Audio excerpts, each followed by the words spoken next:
कि हर राम भक्त ने, जिसने धर्म के लिए धैर्य दिखाया, आज पुनः धैर्य दिखाने का समय आया है।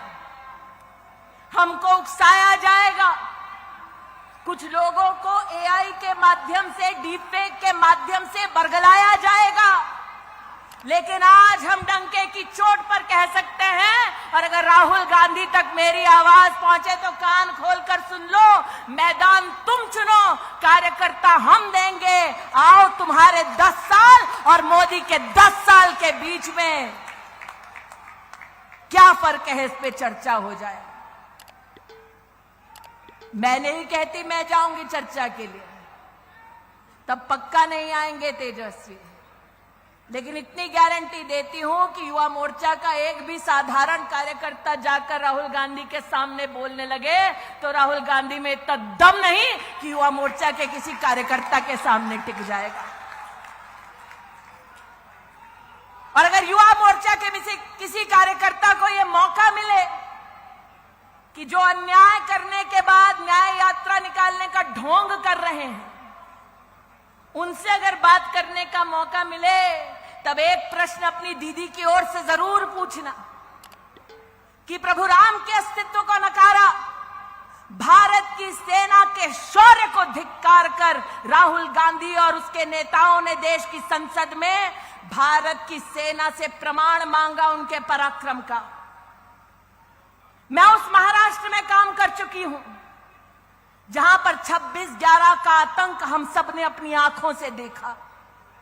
हम सबको याद है, पाकिस्तान से आतंकवादी आए, मुंबई की सड़कों को लहूलुहान कर दिया और दिल्ली में बैठी सोनिया मैडम की सरकार चुपचाप तमाशा देखती रही। हम सब महाराष्ट्र में इस बात के साक्षी हैं। नितिन जी को याद होगा, गृह मंत्री को उस वक्त कांग्रेस की सरकार में कपड़े बदलने से और प्रेस कॉन्फ्रेंस करने से फुर्सत नहीं मिल रही थी, और यहां पर जनता त्राहिमाम कर रही थी कि किसी को तो भेजो ताकि हमारी रक्षा हो सके। और उस शाम जब मुंबई लहूलुहान हो रही थी, तब मीडिया के माध्यम से पता चला कि कांग्रेस के युवराज किसी जश्न में शामिल थे। वो व्यक्ति जो मुंबई जब लहूलुहान हो रही थी जश्न में शामिल थे, वो भारत की सेना से उनके पराक्रम का तब प्रमाण मानते हैं जब भारत की वायुसेना पाकिस्तान में आसमान चीरते हुए आतंकवादी कैंप्स को ढेर करती है। आज चाहती हूं उनसे पूछा जाए कि क्या यह संभव था जब कांग्रेस की सत्ता थी कि विंग कमांडर अभिनंदन को भारत की सरहद पर पाकिस्तान हाथ जोड़ते हुए वापस छोड़कर जाए? अरे ये 56 इंच की छाती वाला है जिसने 56 घंटे में विंग कमांडर अभिनंदन को भेजा। इसलिए आज नितिन जी के समक्ष जब वो राष्ट्रीय अध्यक्ष थे, मुझे याद है कि सोनिया गांधी की सरकार के खिलाफ जितने मोर्चे हुए, जितने लोगों ने बलिदान दिए, राजबाला को नहीं भूलूंगी जो रामलीला मैदान में मौत के घाट उतारी गई क्योंकि उसने सोनिया गांधी के भ्रष्टाचार के खिलाफ आवाज उठाई थी। मुझे याद है तब एक भाषण में नितिन जी ने अटल जी को याद करके कहा था, आहुति बाकी, यज्ञ अधूरा, अपनों के विघ्नों ने घेरा, अंतिम जय का वज्र बनाने, नव दधीची हड्डियां गलाएं, आओ फिर से दिया जलाएं।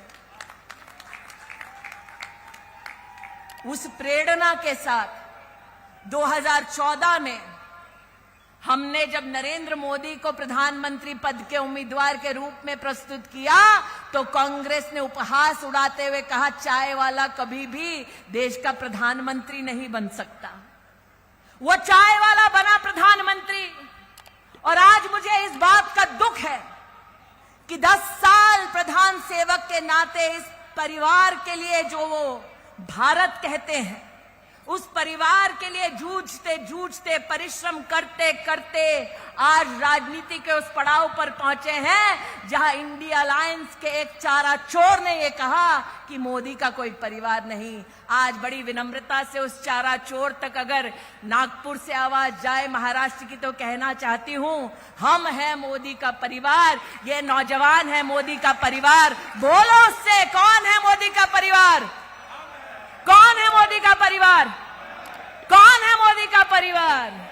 अरे जिसका परिवार 140 करोड़ का है उसका बाल भी बांका नहीं हो पाएगा। उस व्यक्ति ने संकल्प लिया है कि ये कर्तव्य काल है, 2047 तक भारत को पूर्ण रूप से विकसित बनाना है, इसीलिए हर युवा को बाहर आना है। आज मोदी का संदेश देती हूं तुम्हें, जो अटल जी की पंक्तियों में दोहराए, हार नहीं मानूंगा, रार नहीं ठानूंगा, काल के कपाल पर लिखता हूं, मिटाता हूं, गीत नया गाता हूं, विकास के एक नए स्वर, एक नए गीत, एक नए गुंजन के साथ युवा शक्ति आगे बढ़े। आज युवा सम्मेलन को महाराष्ट्र की पूरी टीम को अभिनंदन देते हुए अपनी वाणी को विराम देती हूं। जय हिंद, जय भारत। बोलो भारत माता की।